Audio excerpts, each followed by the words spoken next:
एक बार श्री शिवाय नमस्तुभ्यम कहा जाए, एक बार पंचाक्षर मंत्र नमः शिवाय कहा जाए, एक बार षडाक्षर मंत्र ओम नमः शिवाय कहा जाए।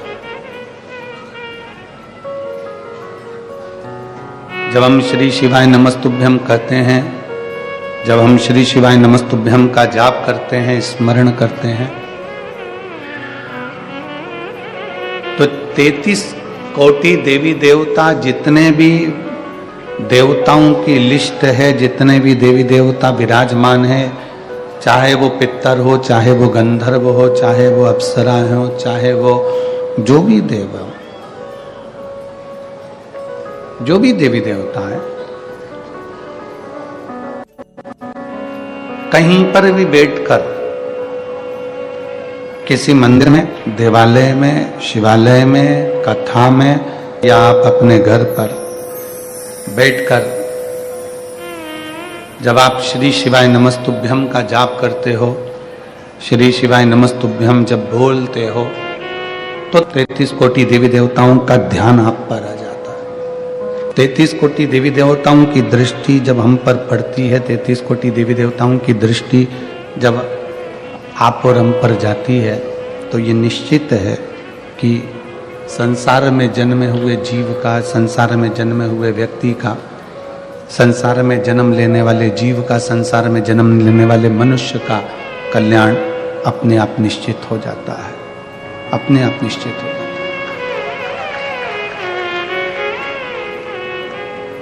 शिव की भक्ति एक ऐसी भक्ति है, शंकर की उपासना एक ऐसी उपासना है,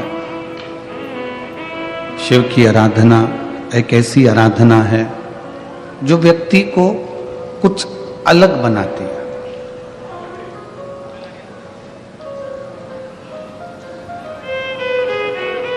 कितने लोग हैं जो भगवान शंकर को एक लोटा जल चढ़ाते हैं? हाथ उठाओ जरा। सभी लोग चढ़ाते हैं?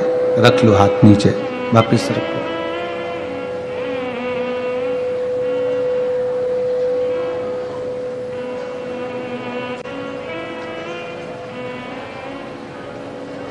कब से चढ़ाना चालू करा?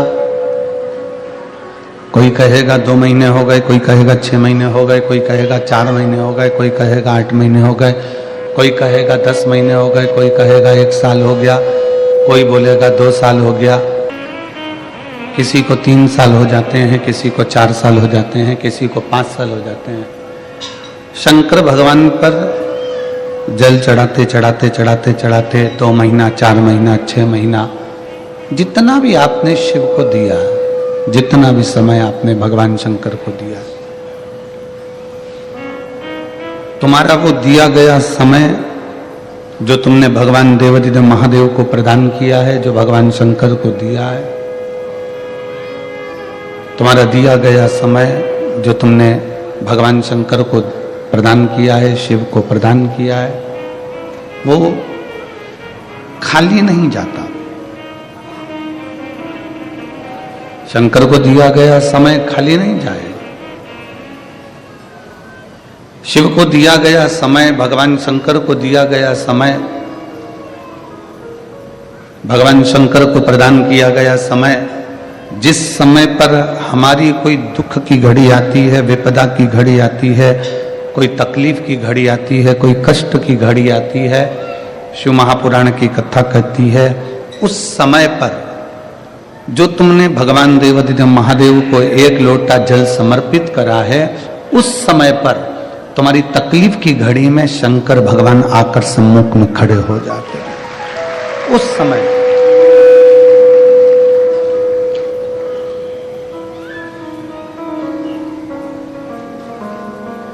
एक पत्र आया है,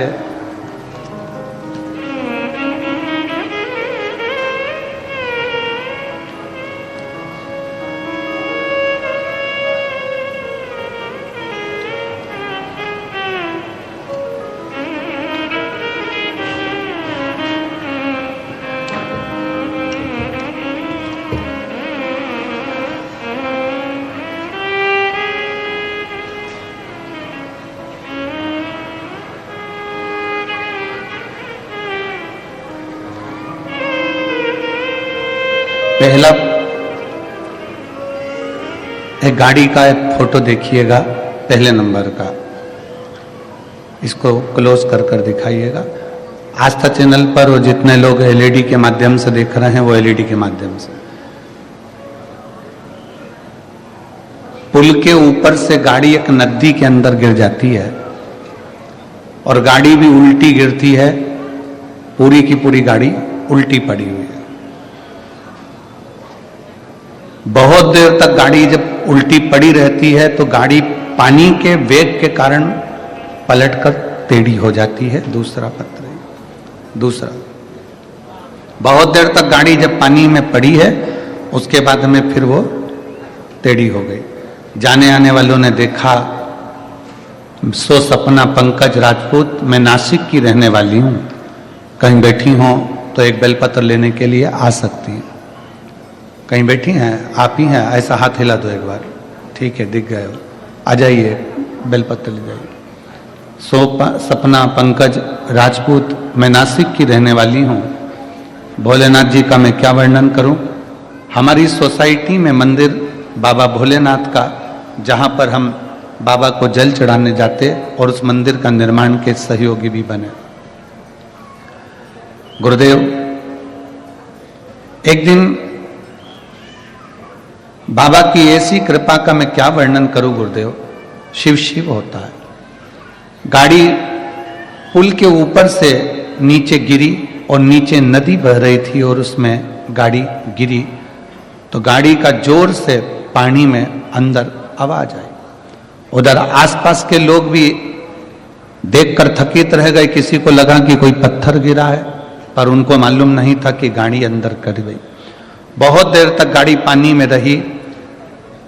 मेरे पति उस गाड़ी के अंदर ही थे। हिम्मत छूट गई। लोग आए, गाड़ी को निकाला, सीधा करा, कांच फोड़ा, पति को निकाला और पति जब निकलकर बाहर आए तो उनके चेहरे पर एक खुशी थी। वो खुशी थी इस बात की कि मेरे भोले बाबा ने मुझे बचा लिया था,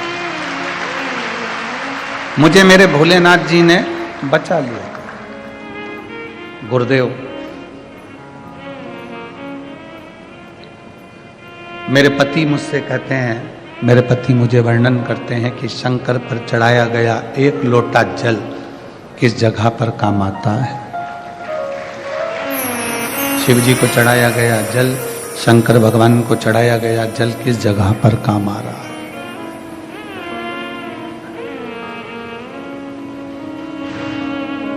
जो एक लोटा जल आपने शंकर भगवान को समर्पित करा है, शिव जी को जो एक लोटा जल दिया है, शंकर भगवान को जो एक लोटा जल आप प्रदान किए हैं, चढ़ाए हैं, आपका वो चढ़ाया गया जल कब, कहाँ, किस जगह पर काम आएगा आपको भी नहीं मालूम पड़ पाएगा।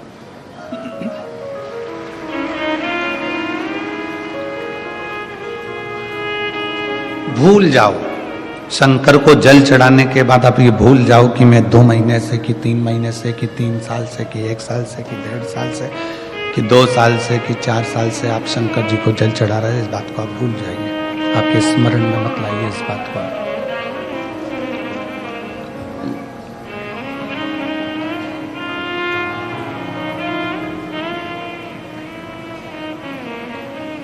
केवल इतना याद रखो कि बाबा का नाम लेना है, बाबा के नाम का उच्चारण करना है, बाबा के नाम को भजना है, श्री शिवाय नमस्तुभ्यम कहना, भगवान शंकर की भक्ति हमको करना है। ये भूल जाओ कि कितने समय से चढ़ा रहे हो, कितने समय से पुकार रहे हो। बीज अगर पृथ्वी पर गिरा है, बीज पृथ्वी के अंदर गिरा है तो उसका पौधा जरूर रोपित होगा। उसमें पानी डले ना डले, उसमें खाद डले ना डले, पर वो बीज जो पृथ्वी के अंदर गया है, जमीन के अंदर गया है, उसका पौधा जरूर निकलेगा। आज नहीं तो कल निकलेगा, बारिश गिरने के बाद निकलेगा, कभी भी निकलेगा, पर जो बीज अंदर गया है जमीन के, एक ना एक दिन उसका पौधा जरूर बनेगा। उसी तरह शंकर को अगर एक लोटा जल चढ़ाया है तो उसका फल जरूर मिलेगा, उसका फल जरूर।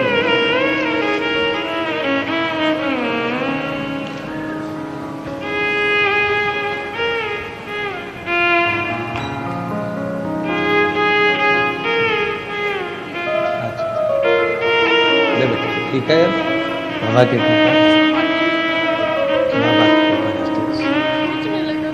शिव कृपा। अच्छा, मेरे पति बोलते थे, बोले तेरी एक लोटा जल चढ़ाया, मुझे बहुत काम आया, बोले दीदी बोल रही है, पति कहने लगे कि उस गाड़ी के अंदर पानी भरा हुआ था, समझ में नहीं आ रहा था, पर तेरे द्वारा एक लोटा जो जल चढ़ाया गया वो मुझे वहां काम आ गया। एक आपके पति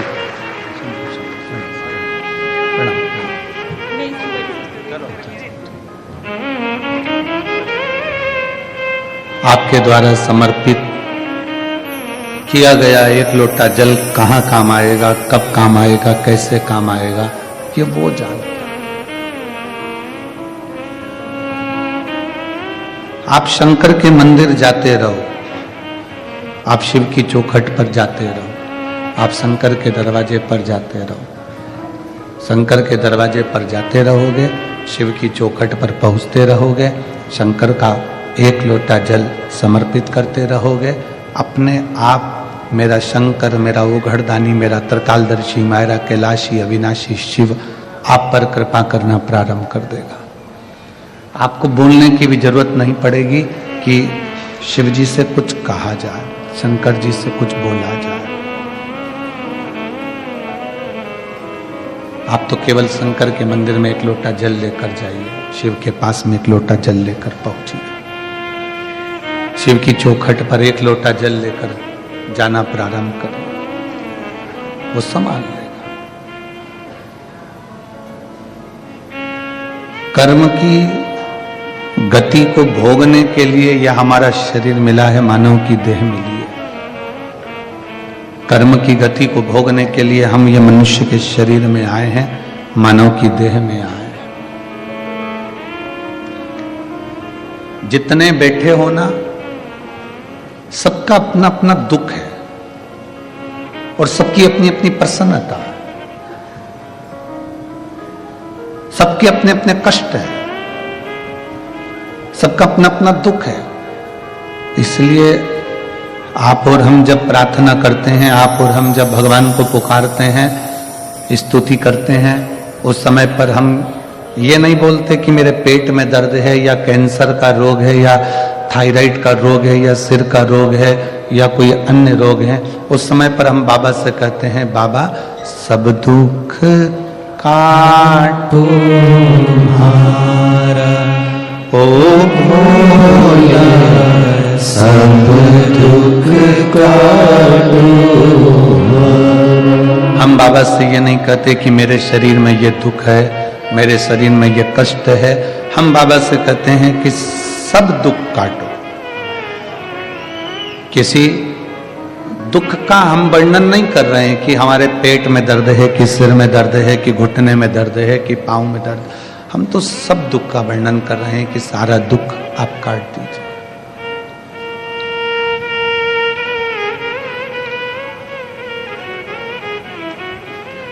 किसी ने पूछा, गुरुजी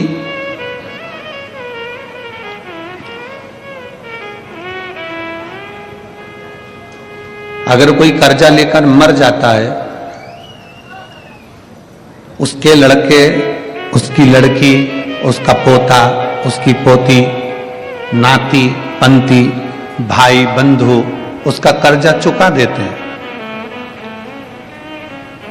वो तो मर गया जिसने कर्जा लिया था, वो तो चले गया।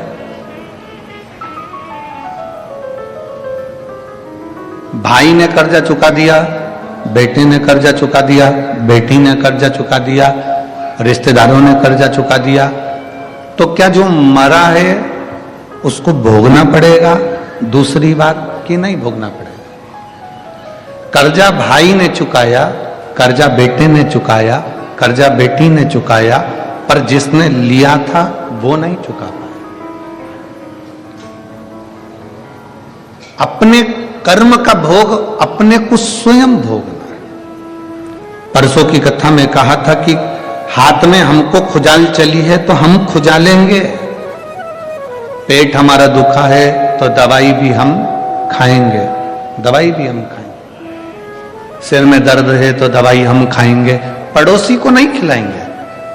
पड़ोसी उस दवाई को खा भी लेगा तो उसका असर तुम्हें नहीं होगा। उसी तरह हमारे कर्म को, हमारा जो कर्म है उसका भोग हमको भोगना।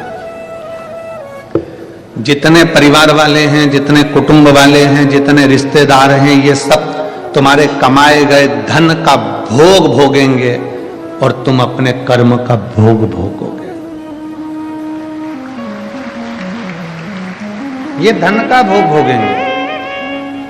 जो पैसा है, दौलत है, धन है, वैभव है, सबका भोग सबको भोगना। बेटा भी भोगेगा, बेटी भी भोगेगी, पत्नी भी भोगेगी, परिवार भी भोगेगा।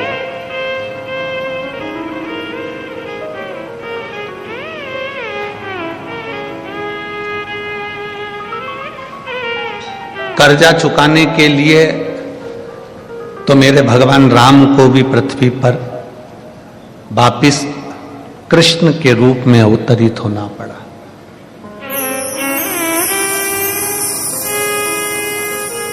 कर्जा चुकाने के लिए मेरे राम जी को भी भगवान कृष्ण के रूप में पृथ्वी पर अवतरित होना पड़ा। आप सब ने कथा सुनी होगी कि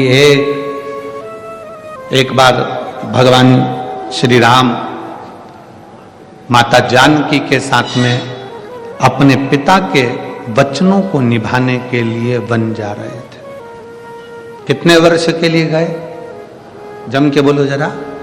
14 वर्ष के।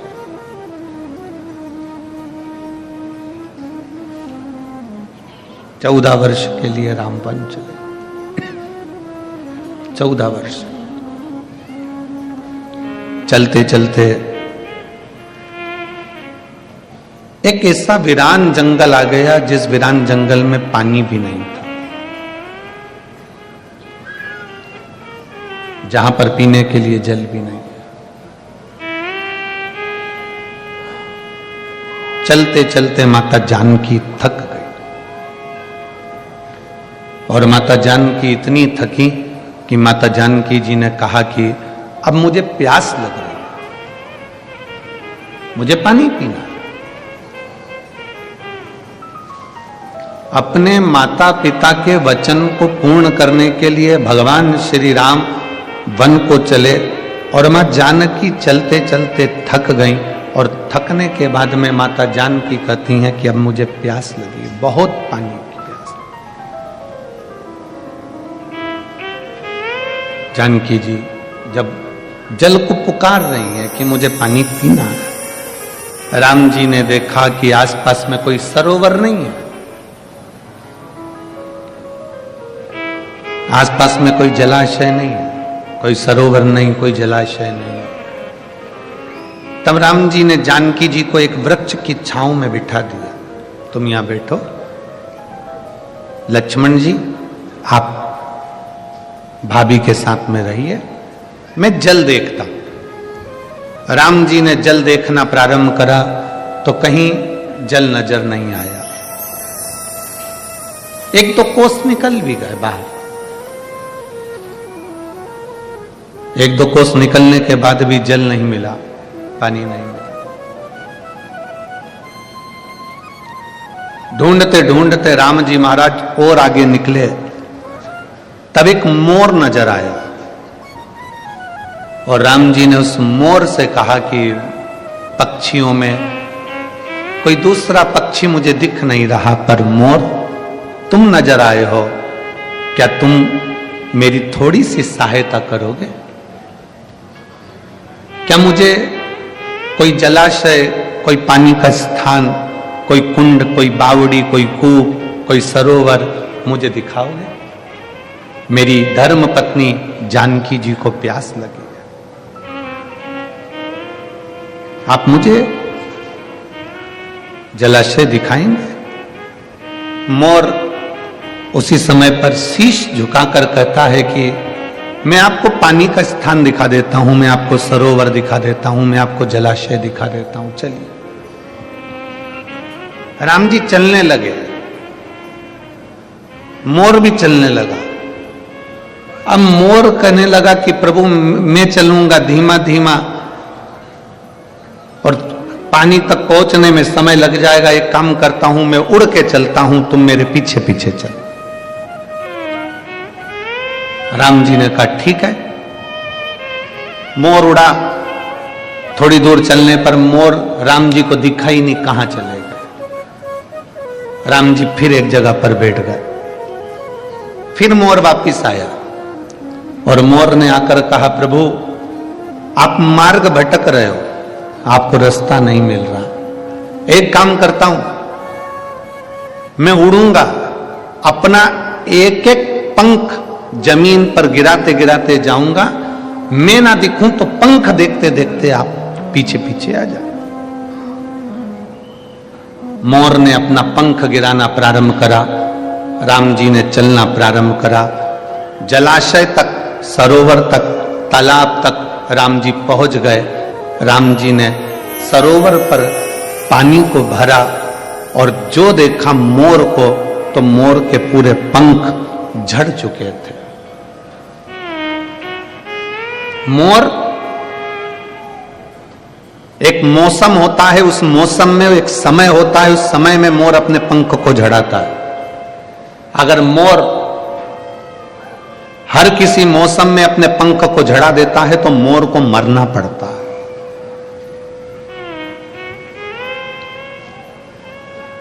एक मौसम, एक समय ऐसा होता है जिसमें मोर अपने पंख को झड़ाता है, और किसी दूसरे मौसम में या दूसरे समय पर मोर अपने पंख को झड़ाता है तो मोर मरता ही है, मोर को मरना पड़ता। मोर ने अपने सारे पंख झड़ा दिए, प्राण छूट रहे थे मोर के। राम जी उसको देखते हैं, आंखों में जल भर लेते हैं। मोर, आज तेरे कारण मुझे जल मिल गया, पर मेरे कारण तेरे प्राण जा रहे। मोर,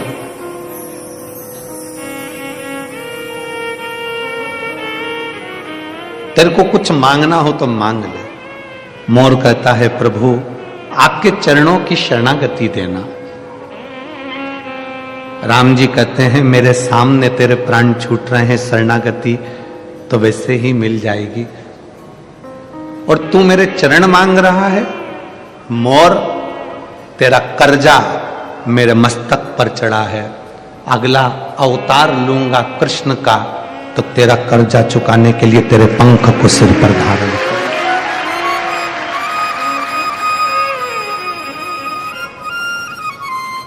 तेरा कर्जा चुकाने के लिए तेरा पंख मैं अपने सिर पर धारण करूंगा, अपने सिर पर। और शिव महापुराण की कथा वर्णन करती है, संसार में जन्म ले हो, हमारा और आपका जन्म हुआ है, ना जाने कौन सा कर्जा चुकाने के लिए हम यहां आए। कौन सा कर्जा?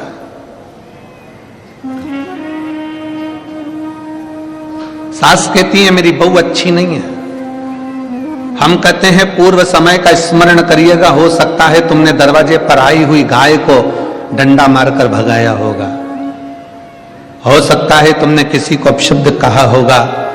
ये जितने हमारे संबंध हैं, हमारी पत्नी, हमारे बच्चे, हमारा बेटा, हमारी बेटी, हमारी माता, हमारे पिता, हमारा परिवार, हमारा कुल, ये सब संबंध जितने भी हैं, ये संबंध हमारे पूर्व के कर्म के कारण हमको मिलते हैं, और संसार में आने के बाद उनके साथ रहना पड़ता है और भोगना पड़ता है। 5,000 रुपए किसी को दिए, लेकर चला गया, मुंह ही नहीं दिखाया, भग गया, तुम ढूंढ ढूंढ के थक गए। किसी के पास में तुमने माल भेजा और वो माल का पूरा की पूरा पैसा उसके पास में रह गया, वो मिला ही। किसी कंपनी में पैसा जमा करा, पैसा चले गया, वो मिला ही नहीं। कोई नया व्यक्ति तुम्हारे सामने आ जाता है और नया व्यक्ति आकर तुमसे कहता है कि मैं तुम्हारे पैसे को ऐसा ऐसा कर दूंगा, लाओ जमा करो हमारी सोसाइटी में, हमारी कंपनी में। नया व्यक्ति तुमसे पैसा लेता, तुम उसको पहचानती नहीं थी, अभी भी पहचान बड़ी, 2-4 महीने में, 3 महीने में, 1 महीने में, 15 दिन में पैसे तुमने जमा भी कर दिया। जमा करने के बाद वो पैसा डूब गया। कौन नया व्यक्ति था? ना जाने कहां से आया था, कौन था, कैसा था, आपको और हमको नहीं मालूम, पर उस परमात्मा को मालूम है कि पूर्व समय में तूने इसका लिया था, इसलिए वो इस जन्म में तेरे पास आकर अपना हिसाब पूरा कर कर चले गए।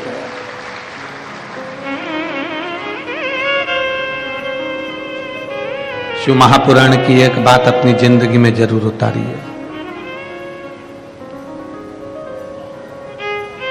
83,99,999 जो योनियां हैं,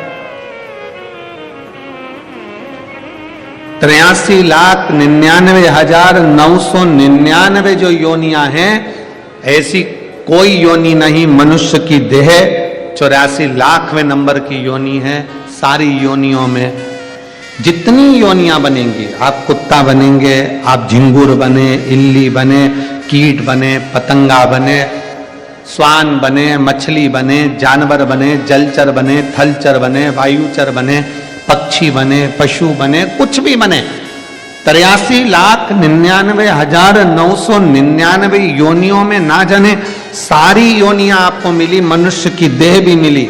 पर इतना याद रखना, हर योनि में तुम्हारे बच्चे भी होंगे, हर योनि में तुमको भोजन करने को भी मिलेगा, पेट भरने को, हर योनि में तुम्हें पानी पीने को भी मिलेगा, हर योनि में हवा भी मिलेगी, हर योनि में तुम्हें खाने को भी मिलेगा, पीने को भी मिलेगा, बच्चे भी मिलेंगे, परिवार भी मिलेगा, माता पिता भी मिलेंगे, सब कुछ मिलेगा। हर योनि में तुम्हें घर भी मिलेगा, रहने का एक छोटा सा आसियाना, छोटी सी जगह, कुछ भी मिलेगी, पर मिलेगी जरूर। हर योनि में सब कुछ मिलेगा, पर हर योनि में शिव महापुराण की कथा नहीं मिलेगी। शिव महापुराण की कथा तो केवल एक मनुष्य योनि में मिलती है। एक पक्षी को अगर सुना भी देंगे तो पक्षी को क्या ज्ञान होगा? एक पशु को अगर कथा सुना भी देंगे तो क्या ज्ञान होगा? एक इल्ली माला में चढ़कर अगर कथा सुन भी लेगी तो उसको क्या ज्ञान होगा? कोई कीट, कोई पतंगा, कोई जानवर, कोई पशु, कोई पक्षी, कोई जलचर, कोई थलचर अगर कथा सुन भी लेंगे तो उनको क्या ज्ञान होगा? सारी योनियों में पत्नी, परिवार, बच्चे, कुटुंब, माता पिता, खाना पीना सब मिलेगा, पर केवल एक मनुष्य की योनि ऐसी है जिस योनि में शिव पुराण की कथा, सत्संग मिलता है। क्यों मिलता है? क्योंकि इस योनि में अगर तूने सत्संग कर लिया, भगवान का भजन कर लिया, शिव पर एक लोटा जल चढ़ा लिया, तो फिर तुझे वापिस वो 83,99,999 योनियां भोगना नहीं पड़ेगी और तू शंकर की शरण में चला जाए। इन योनियों से तेरी मुक्ति हो जाए, इन योनियों से तू परे हो जाए, इन योनियों से तू छूट जाए।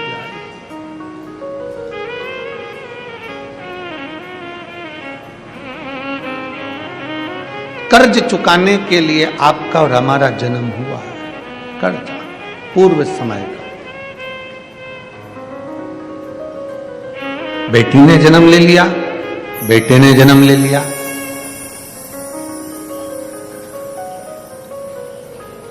किसी के घर में अगर बेटा बेटा जन्म ले रहा है तो समझ लेना कि तुम्हारा कोई पूर्व का तुम्हारा कर्जा बहुत ज्यादा था, इसलिए घर में बेटे बेटे बेटे ही बेटे जन्म ले लिए।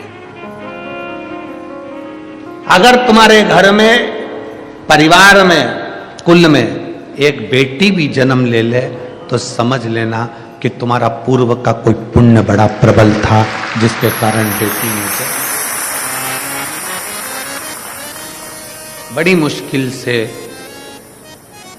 बड़ी मुश्किल से। कहीं पूर्व एक गरीब सब्जी बेचने वाला है, ठेला चलाने वाला है, कबाड़ा बेचने वाला है, उसके घर में 1, 2, 3, 4, 5, 6 बेटी जन्म ले लेती है।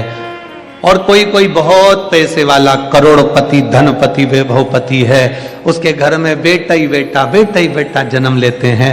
तो मोहल्ले की माताएं कहती हैं बेचारी गरीबड़ी को एक लड़का हो जाता तो अच्छा था, और उसके पास इतना पैसा है, उसके घर में एक लड़की हो जाती तो कौन सी कमी पड़ जाती, 1-2 लड़की उसके घर हो जाती, इसके घर में एक आध लड़का हो जाता। पर कौन समझाए कि शंकर भगवान के लेख में लिखा हुआ है कि जिसके घर में 2, 3, 4, 5 बेटियां अगर जन्म ले लेती हैं तो कहते हैं कि स्वयं शंकर उसको अपनी गोदी में और नंदी पर लेकर जाते हैं, स्वयं शिव।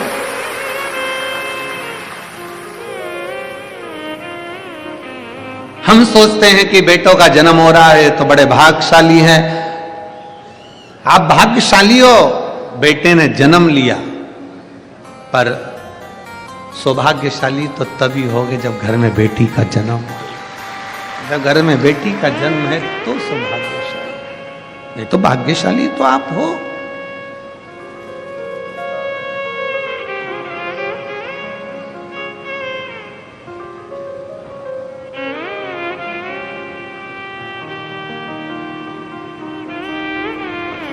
भाग्यशाली तो हो, यह आपके भाग्य की सराहना है। तुम्हें जो समय मिला है, तुम्हें जो ये मनुष्य का जीवन मिला है, मानव का शरीर मिला है, इस मानव के शरीर की कीमत समझो, इसकी कीमत समझो। बचपन तुमने परिवार को दे दिया, मम्मी कितना लाड लड़ाती है, आई कितना प्रेम करती है, पिताजी कितना प्रेम करते हैं बचपन में। बचपन में माँ बाप का इतना प्रेम रहता है कि बच्चे को सोते हुए देखना उन्हें बहुत पसंद आता है। बोलो बोलो जरा, समय जम के बोलो जरा। बच्चा अगर सो रहा है ना बचपन में तो माँ बाप को बहुत अच्छा लगता है, और वही बच्चा जब 27 साल का हो जाए, 25 साल का हो जाए, 20 साल का हो जाए, 30 साल का हो जाए, तो कौन माँ बाप हैं जिसको लड़का लड़की घर में सोते हुए अच्छे लगेंगे? लगते हैं? नहीं। माँ बाप कहते हैं कि इस उम्र में तो तुझे मेहनत करना चाहिए, पढ़ना चाहिए, आगे बढ़ना चाहिए, और तू पलंग पर पड़ा है। बेटा वही है जो बचपन में अच्छा लग रहा था, बेटा वही है, बेटी वही है जो बचपन में अच्छी लग रही थी, पर वही बेटा बेटी जब जवानी के समय पर एक उम्र के अनुकूल अगर घर के अंदर सोते रहें, 1-2 बजे रात को सो रहे हैं और दिन के 2 बजे अपने कमरे से निकल रहे हैं, और माँ थोड़ा सा भी उसको जगा दे तो वो आग बबूला हो जाए, मम्मी लाइट बंद करो, बाबू लाइट बंद करो, पापा पंखा चालू कर दो, मम्मी एसी का रिमोट लाके दे। माँ बाप की आंख में आंसू आ जाते हैं। बचपन में सोता हुआ बच्चों को देखे तो माँ बाप खुश होते हैं, पर जवानी में बच्चों को सोता हुआ ऐसे समय बर्बाद करते हुए देखे तो माँ बाप को खुशी नहीं होती। माँ बाप कहते हैं कुछ पढ़ ले, आगे बढ़ ले और जिंदगी में नाम कमा ले। अच्छा नहीं लगेगा? बचपन